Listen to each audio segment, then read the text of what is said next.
and welcome back to Shelf Center. This is Bryce. Thank you so much for stopping by. Thanks for liking and subscribing. If this is something you end up enjoying, you never know, it could happen.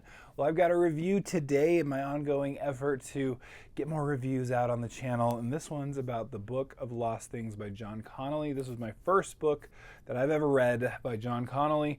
Will definitely not be my last, and you'll hear about it here. First things first, I love this cover. I think it's just a really good classic cover.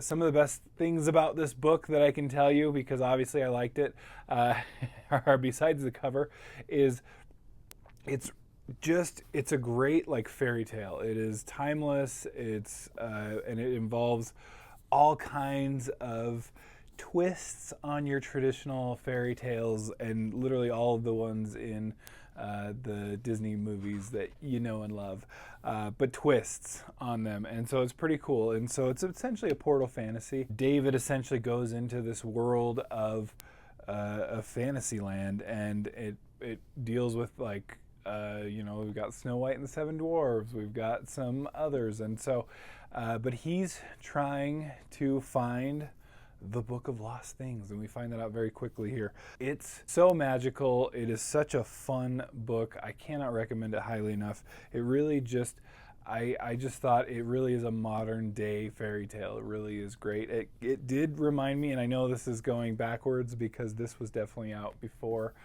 Stephen King's fairy tale, but it reminded me in some ways of fairy tale, which has some of the same elements.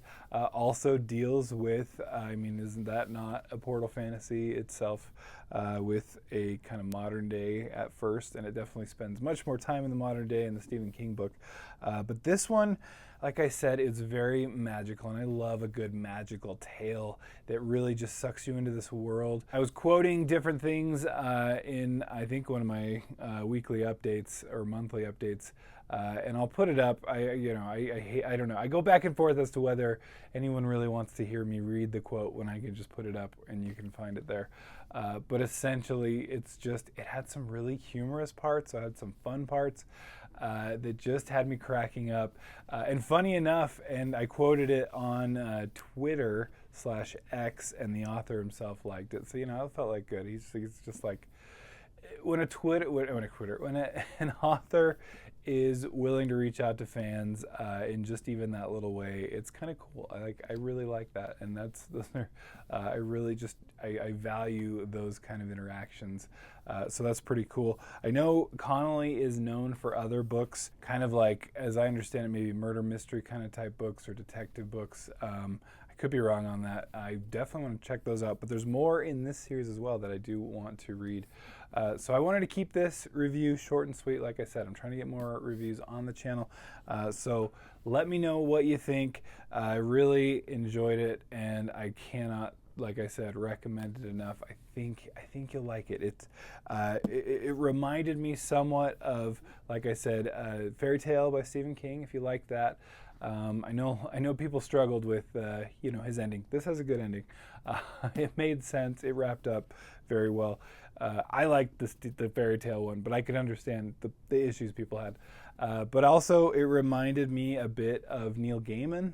Had a little bit of that kind of like magical, but we're playing with it clearly, and we're doing some kind of modern like takes on it. So I thought that was really, I like that. Apparently that's a thing that I like, so I can definitely recommend it to you.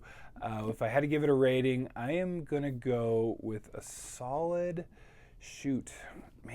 I'm in between an 8 and a 9 shelves out of 10. And it's definitely not lower than an 8, just because it's not like my all-time favorite book of all time. But Bryce, Department of Redundancy Department, Bryce speaking. I'm gonna go with that, but that's like essentially a half star. So I'm gonna stick to, we're gonna go with a 9 out of 10. I think that's fair enough. It was magical. That alone, and you gotta read it. It will, I think, make your day. I think it will really just, and it's standalone. It does have sequels, but this one is fully standalone. You do not have to read any more. So I think that's a big point in its favor. So that's what's going to bring it all the way up. So anyway, let me know your thoughts when you do read it, when you get to it, or if you have. If there's anything else that's like this, let me know too, because I love this kind of book. Like I said, Neil Gaiman, I think, hits it. Stephen King somewhat too.